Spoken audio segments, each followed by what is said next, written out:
That was a transfer of Allen B. DuMont Laboratories, a fairly large company, very successful in military manufacturing and all kinds of electronic gear, turned over to a smaller company, Sherman Fairchild. I have a lot of respect for Sherman Fairchild.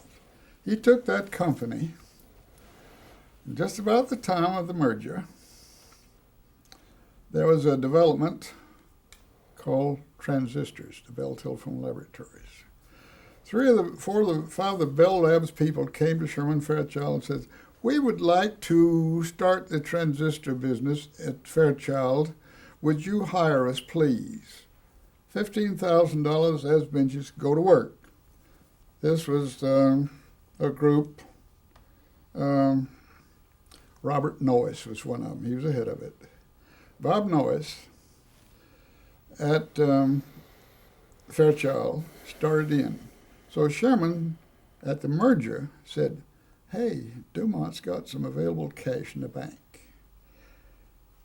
Bob Noyes, here's $10 million of DuMont money.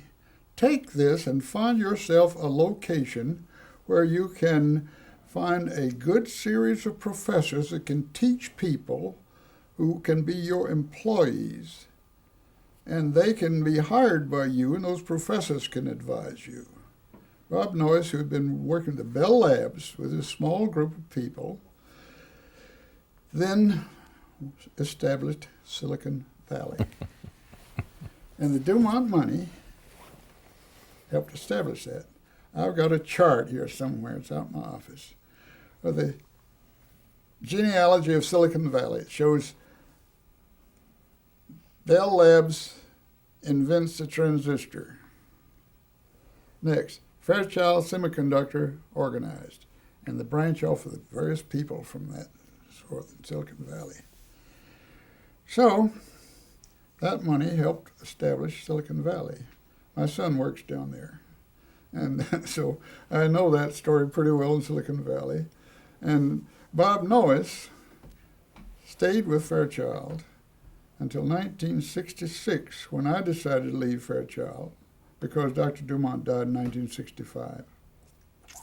Dave Cernoff came to Doc's funeral, by the way. Mm-hmm. He was a great guy.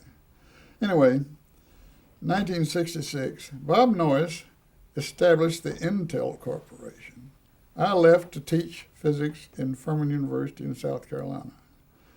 So I kept track with Bob Noyes for a little while on that. And I still admire this nice little Intel plant that's up the road here in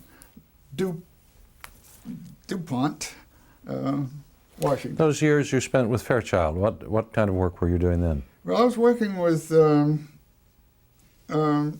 people out in Fairchild. I was director of research in the DuMont buildings in New Jersey, and Sam Levine was director of research of the Fairchild operations in the Long Island, Syosset, Long Island. So he and I worked together very closely.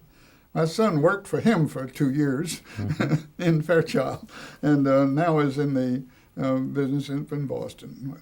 So he went to Boston to Harvard University and got his master's degree up there. So the Fairchild company had some very interesting programs going, and a lot of those were assigned to the DuMont division in New Jersey, and I had a part in handling a lot of that work.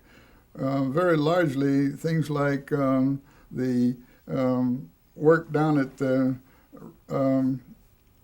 in Pasadena at the Jet Propulsion Laboratories, contracts in the space business. You know, we built an awful lot of equipment for the space business down there, and so did Fairchild out in Long Island. We worked together on those programs.